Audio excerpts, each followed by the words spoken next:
Hello everyone, welcome to always study channel. Video start करने से पहले मैं आपसे रिक्वेस्ट करता हूं कि आप चैनल को सब्सक्राइब कर लीजिए और बेल आइकन को प्रेस कर लीजिए सो दैट आपको आगे के नोटिफिकेशंस मिलते रहेंगे। तो लीजिए हम स्टार्ट करते हैं आज का वीडियो। उत्तर वैदिक काल पार्ट टू में हम देखेंगे आज राजनैतिक जीवन, आर्थिक जीवन और धार्मिक जीवन। तो लीजिए हम स्टार्ट करते हैं। उत्तर वैदिक काल उत्तर वैदिक काल जो कालखंड है 1000 से 600 ईसा पूर्व का है। तो हम देखेंगे सबसे पहले राजनैतिक जीवन।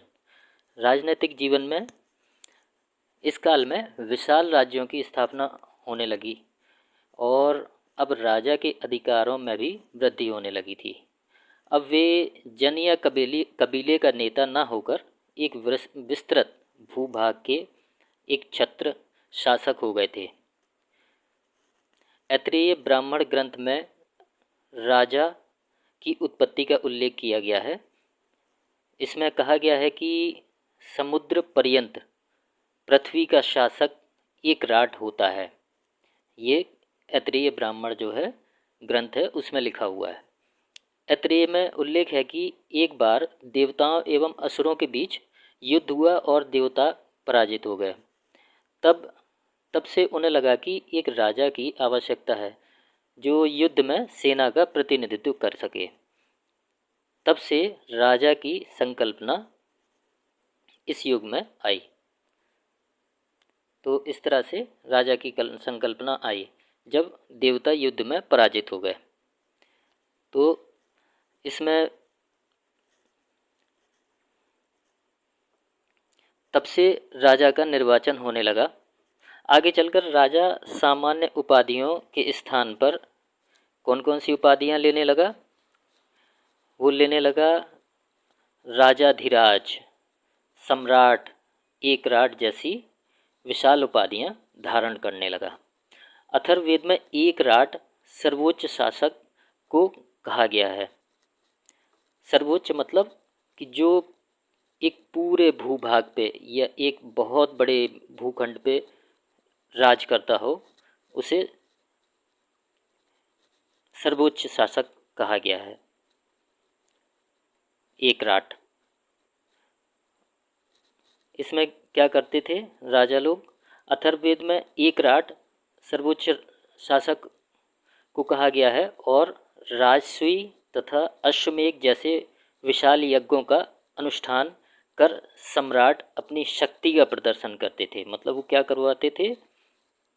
राजसूय यज्ञ करवाते थे और अश्वमेध यज्ञ। तो इसमें वो अपनी शक्ति का प्रदर्शन करते थे। ऐत्रेय तथा शतपथ ब्राह्मण में ऐसे सम्राटों की लंबी सूची है, बहुत बड़ी लिस्ट है। ऐत्रेय ब्राह्मण ग्रंथ में ऐसे राजाओं के नाम दिए गए हैं। राजा देवता का प्रतीक समझा जाता था। अथर्ववेद में परीक्षित को मृत्युलोक का देवता बताया गया है। किसको? राजा परीक्षित को मृत्युलोक का देवता बताया गया है। राजा दंडधर होने के कारण स्वयं दंड से मुक्त था। मतलब राजा दंडाधिकारी होता था, दंड देने का अधिकार होता था, इसलिए वो दंड से मुक्त होता था। मतलब राजा को दंड नहीं मिलता था। परंतु अभिषेक या यज्ञ कराने के समय प्रतिज्ञा करता था। सभा तथा समिति जैसी संस्थाएं इस समय भी राजा की निरंकुशता पर रोक लगाती थी। तो किस समय पे लगाती थी उसकी निरंकुशता पे? वो लगाती थी जब वो यज्ञ या कोई अनुष्ठान में बैठने वाला हो या उस टाइम पे पूजा या इस तरह का यज्ञ वगैरह करवाने वाला हो, तब जाके वो उसमें अंकुश लगाते थे राजा पे। तो राजा को मुख्य रूप से सैनिक तथा न्याय संबंधी कार्य का मुख्य रूप से यह कार्य राजा करता था। युद्धों में क्या करते थे? युद्ध में वह सेना का संचालन करता था तथा शांति के समय प्रजा की शत्रुओं से रक्षा करता था। राजा प्रधान दंडधर था जिसके हाथ में दंड देने की सर्वोच्च शक्ति निहित थी। मतलब सर्वोच्च शक्ति दंड देने की सिर्फ राजा के पास हुआ करती थी। यजुर्वेद की संहिताओं तथा ब्राह्मण ग्रंथों में राज्य के कुछ उच्च पदाधिकारियों का उल्लेख है। क्या उल्लेख है? क्या मिलते हैं उल्लेख यजुर्वेद में? रत्नी, जो पदाधिकारी जो होते थे उनको रत्नी कहा जाता था। रत्नी राज परिषद के सदस्य थे। रत्नियों की सूची में राजा के संबंधी, मंत्री, विभाग अध्यक्ष एवं दरबारी गण आते थे। तो रत्नी में जो आते हैं, कौन कौन आते हैं? राज परिषद के सदस्य, राजा के संबंधी, मंत्री और विभाग अध्यक्ष एवं दरबारी गण आते थे। प्रथम श्रेणी में कौन आता था? राजा की प्रिय रानी एवं पटरानी भी थीं। किनमें? रत्नियों में। रानियों का उल्लेख संहिताओं में मिलता है कि रत्नियों में रानियां भी शामिल होती थी। पुरोहितों का भी नाम सर्वत्र रत्नियों की सूची में मिलता था, मतलब पुरोहितों को भी रत्नियों में ही रखा जाता था। विभाग अध्यक्षों में सेनानी, जिनको सेनापति कहते थे, सूत, रथ सेना का अध्यक्ष जिसे कहते हैं, किसको? सूत को, रथ सेना का अध्यक्ष। ग्रामणी, गांव का मुखिया। संग्रहिता, संग्रहिता मतलब कोषाध्यक्ष। तथा भागधुक, भागधुक मतलब अर्थमंत्री के नाम मिलते हैं। किसमें मिलते हैं? यजुर्वेद में। इसके बाद और दरबारी श्रेणी में छत्ता, जिनको द्वारिक कहते हैं, छत्ता जिन्हें द्वारिक कहते हैं। और अक्षावाप, अक्षावाप यानी आय व्यय गणना अध्यक्ष अथवा दृढ़ क्रीड़ा में राजा के साथी, उसको क्या कहते हैं? अक्षावाप। इसके बाद है पालागल, पालागल को बोलते हैं विदूषक आदि शामिल थे। किसमें थे? दरबारी श्रेणी में। इसके बाद है शतपथ ब्राह्मण में तथा काठक संहिता में गोविकर्तन, गोविकर्तन मतलब गवाध्यक्ष, तथा बढ़ई एवं रथकार, रथकार मतलब रथ बनाने वाला, के नाम भी रत्नियों की सूची में मिलते हैं। किसमें मिलते हैं? शतपथ ब्राह्मण में। इसके बाद है, इसके अतिरिक्त स्थापति एवं शतपति नामक दो प्रांतीय पदाधिकारी होते थे जो रत्नी नहीं थे। कौन थे? रत्नी नहीं थे। ये कौन कौन थे? ये स्थापति एवं शतपति प्रांतीय प्राधिकारी थे। स्थापति जो होता था वो सीमांत प्रदेश का प्रशासक अथवा न्यायाधिकारी था, और शतपति संभवतः 100 ग्रामों के समूह का अधिकारी होता था। इसके बाद है अथर्ववेद में सभा और समिति को प्रजापति की 2 पुत्रियां कहा गया है। किसमें कहा गया है? अथर्ववेद में प्रजापति की 2 पुत्रियां। इसके बाद है कि जो सभा को बोलते थे उच्च सदन, उच्च सदन मतलब अपर हाउस, और जिसमें पुरोहित तथा कुलीन लोग होते थे। किसमें? उच्च सदन में पुरोहित और कुलीन लोग भाग लेते थे। इसके अतिरिक्त जो समिति थी, समिति को बोलते थे निम्न सदन, निम्न सदन, आज का लोअर हाउस, जो हम लोअर हाउस बोलते हैं, जिसमें सामान्य जन के प्रतिनिधि भाग लेते थे। सामान्य जन मतलब और जो जनता होती थी उनके प्रतिनिधि जो होते थे वो भाग लेते थे। इसमें जो था, राजा को भेंट या उपहार आदि के रूप में जनता की इच्छा अनुसार दिया जाता था। जनता की इच्छा अनुसार राजा को भेंट दी जाती थी, किंतु धीरे धीरे यह नियमित कर या बलि का रूप प्राप्त कर लिया इसने। जो पहले उपहार देते थे, भेंट देते थे, बाद में वो बलि का रूप ले लिया। बलि मतलब कर, कर मतलब टैक्स। करों का बोझ मुख्यतः कृषकों, व्यापारियों, कलाकारों, शिल्पियों आदि पर था। मतलब किन किन के ऊपर था? कृषकों, व्यापारियों, कलाकारों, शिल्पियों के ऊपर कर का बोझ सबसे ज़्यादा था। ब्राह्मण तथा राजन्य मतलब क्षत्रिय वर्ग के लोग अधिकांशतः शासकीय करों से मुक्त थे। मतलब ब्राह्मण और जो राजा होते थे ये करों से सामान्यतः मुक्त ही रहते थे। तो इस तरह से हमने देखा राजनीतिक जीवन। अब हम इसके बाद देखेंगे आर्थिक जीवन। आर्थिक जीवन में है। इस काल में भी कृषि और पशुपालन ही आर्थिक जीवन के मुख्य आधार थे। शतपथ ब्राह्मण में कृषि की 4 विधियां जैसे कि जुताई, बुआई, कटाई तथा मढ़ाई का उल्लेख मिलता है। किसमें मिलता है? शतपथ ब्राह्मण में। खेत हलों में जोते जाते थे। काठक संहिता में 24 बैलों द्वारा खींचे जाने वाले हलों का उल्लेख भी मिलता है। किसमें मिलता है? काठक संहिता में। इसके बाद है वाजसनेयी संहिता में कई प्रकार के धान का उल्लेख मिलता है, जैसे जौ, चावल, मूंग, उड़द, तिल और गेहूं आदि प्रमुख फसलें थीं। कृषि संबंधी आपदाओं जैसे कि अतिवृष्टि, अनावृष्टि आदि को दूर करने के लिए अनेक प्रकार के मंत्रों एवं आचारों का विधान मिलता है। पशुओं में, पशुपालन में क्या था? गाय, बैल, भेड़, बकरी, गधे, सूअर आदि प्रमुख रूप से पाले जाते थे। गाय को पवित्र माना जाता था। इसके बाद है उत्तर वैदिक काल में ही उत्तर भारत में लोहे का महत्व बढ़ा। उत्तर भारत में लोहे का महत्व बढ़ा। इसमें क्या हुआ? प्रारंभ में इसका उपयोग अस्त्र शस्त्र के निर्माण में किया जाता था, किंतु बाद में लोहे की सहायता से कृषि यंत्रों का भी निर्माण होने लगा, जिससे कृषि उत्पादन में उन्नति हुई। तो इस तरह से लोहे के आने से कृषि उपकरण बने और कृषि में के उत्पादन में उन्नति हो गई। इस काल में व्यापार वाणिज्य भी उन्नति पर था। इस काल में ग्रंथों में व्यापारियों की अनेक श्रेणियों का उल्लेख मिलता है। तो व्यापारियों की कौन कौन सी श्रेणियां थी, इनमें क्या क्या उल्लेख है? तो इसमें है जैसे कि श्रेष्ठिन को प्रधान व्यापारी कहा जाता था। ब्याज पर धन देने का प्रचलन था उस टाइम पे। तैत्तिरीय संहिता में ऋण के लिए कुसीद शब्द का प्रयोग किया गया है। कुसीद शब्द जो है वो किसके लिए? ऋण के लिए बोला गया। ऋण मतलब कुसीद।